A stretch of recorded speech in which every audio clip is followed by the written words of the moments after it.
You want to hear how Maplewood Estates nearly turned into a suburban reality show? Good. Because if you've ever wondered what happens when you drop a retired federal agent into an HOA ruled by a dictator in a lavender blazer, you're about to find out. And hey, if you think your neighbor's nosy, you haven't met mine. So here's how it all started. I just stepped onto my own porch, bag of new locks in hand, when I heard this shriek from across the street like someone just spotted Bigfoot. He's breaking in. He doesn't live there. Karen Whitmore in all her glory was waving her phone around and pointing at me as if I was public enemy number one. Problem is, I am the homeowner. Not that facts ever got in Karen's way. I couldn't help but laugh. Really.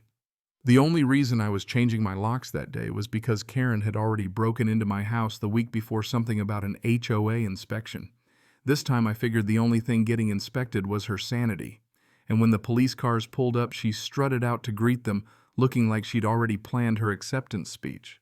That is right up until they saw me. You should have seen her face. The cops didn't even ask for my ID. They just saluted and said, "Sir." Karen. She turned into a statue, mouth open, frozen on the spot. And look, if you've never lived under an HOA, let me just say, imagine every mailbox lined up like it's a military parade, lawns cut so perfectly you'd think the grass gets a haircut every Sunday, and at the top of it all, one person who treats the bylaws like commandments from Mount Suburbia. That's Karen. I moved in 3 months ago, still fresh off retirement from the Marshals. I figured, hey, quiet place, friendly faces, good spot to grow old and maybe learn to grill without setting anything on fire. Karen was the first neighbor to show up, clipboard in hand, sunglasses perched on her head, like she's about to write me a parking ticket. "Welcome to Maplewood Estates, Mr." Squinting at my moving truck. "Carter." "James Carter," I said. She barely blinked. "Ah, I'll make sure your name's added to the registry. We have guidelines here." And boy, did I find out. Next morning, I got my welcome packet. 50 pages of rules. Not just the usual don't park on the grass, but regulations for curtain color, mailbox style, the temperature of porch lights. There was a chart for acceptable driveway appearances, like we were prepping for a NASA launch. At first, I thought, all right, whatever, she's just a bit much. But it didn't take long to figure out Karen wasn't enforcing the rules. She was weaponizing them. On day 4, I got my first violation. Trash bins visible from the street for more than 6 minutes after pickup. 6 minutes.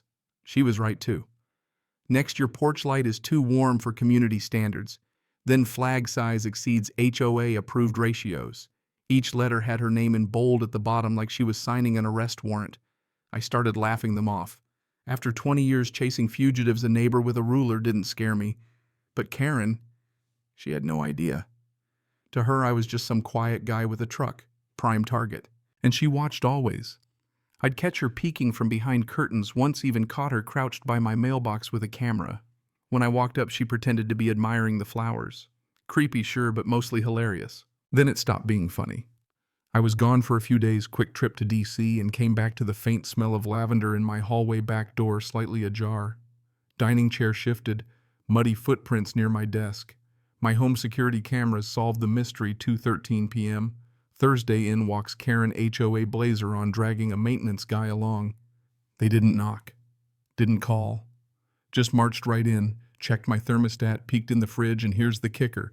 Karen starts flipping through my mail, snapping photos. I sat there jaw tight, watching the footage over and over.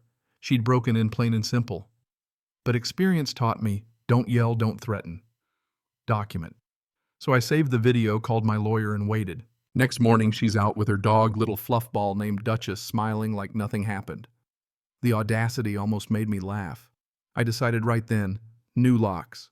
Called Roy, an old locksmith buddy. While we're working, Karen appears marching over with her signature, "I own this place" stride. "Excuse me, this modification isn't HOA approved."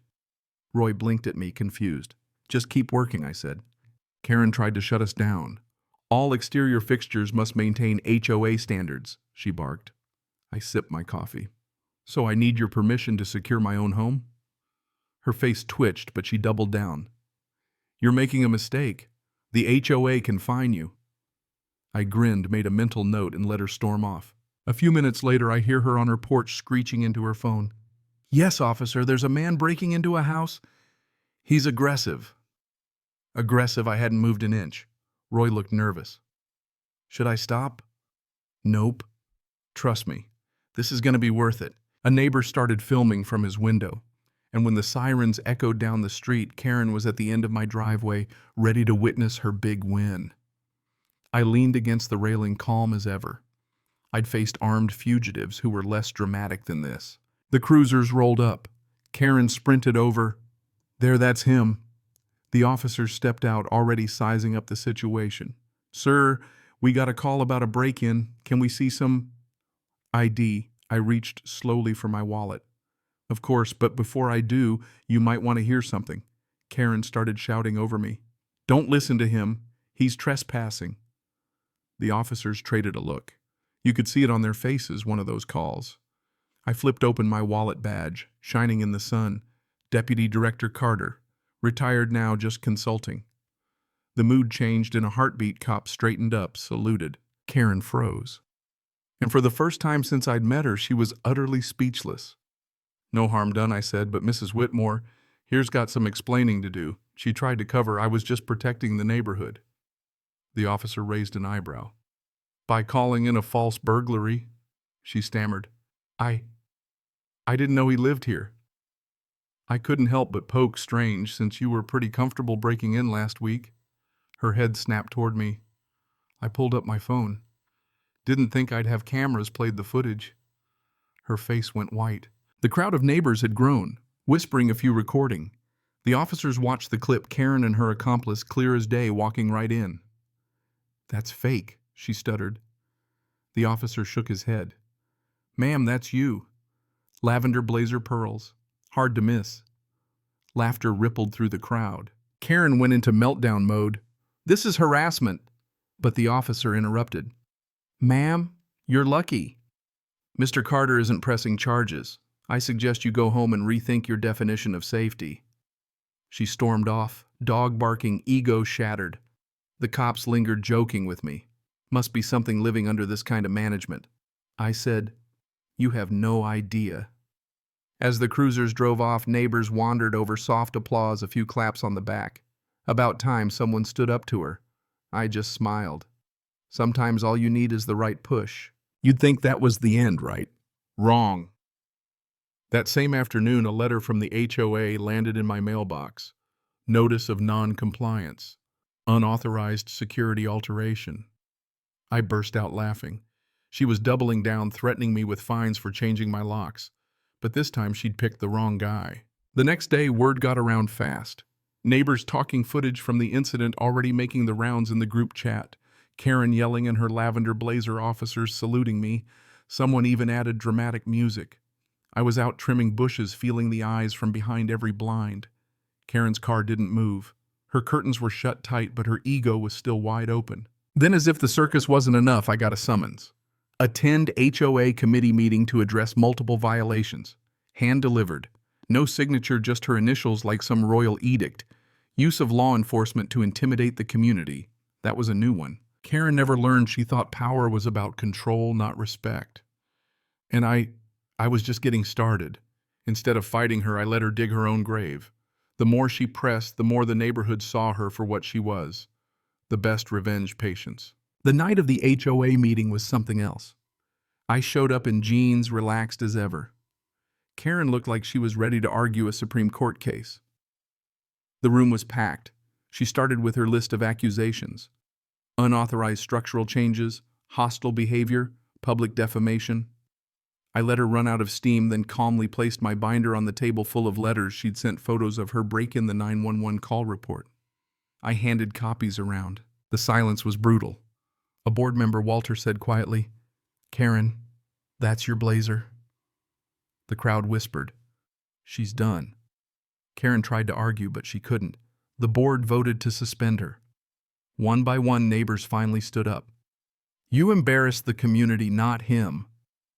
Karen stormed out, Duchess yipping after her. The room erupted into applause. You'd think that was the end. But Karen wasn't done. The next morning, I found a yellow envelope taped to my door, HOA investigation. Potential disciplinary action, including revocation of residency privileges. She was trying to evict me. I laughed out loud, couldn't help it. And of course, there she was filming from behind the hedges. I started playing her game, but smarter. Collected every letter, every scrap of evidence. Next HOA hearing. I brought my binder security footage and police reports. Karen, cornered in front of everyone, tried to argue she was just protecting the community. But then the sheriff's deputies walked in and served her with a cease and desist. She stormed out shouting, "You ruined everything." I said softly, "No, you did. When you decided someone else's home was yours." And just like that, Maplewood Estates started to breathe again. Karen's house went up for sale. She moved out. For the first time, people laughed in the streets. Kids rode bikes. Neighbors waved instead of hiding. The lawns looked brighter, the air lighter. And me, I finally slept with the windows open. No paranoia, no lavender blazers, just home. If there's one thing I've learned after decades in federal service, it's that power doesn't create character, it amplifies it. Karen lost her crown, but losing power didn't make her humble, just desperate. She came back one last time, sunglasses, tired face, asking, "You think you won?" I told her I wasn't playing to win. I just wanted to be left alone. For a second, she almost admitted the truth. I never meant for things to go that far. I just wanted people to care.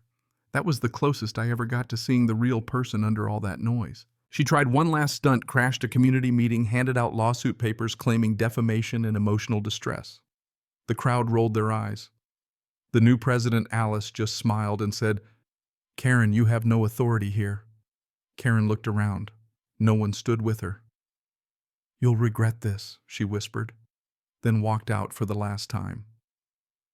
The door clicked shut. The neighborhood let out a breath it had been holding for years. Weeks passed.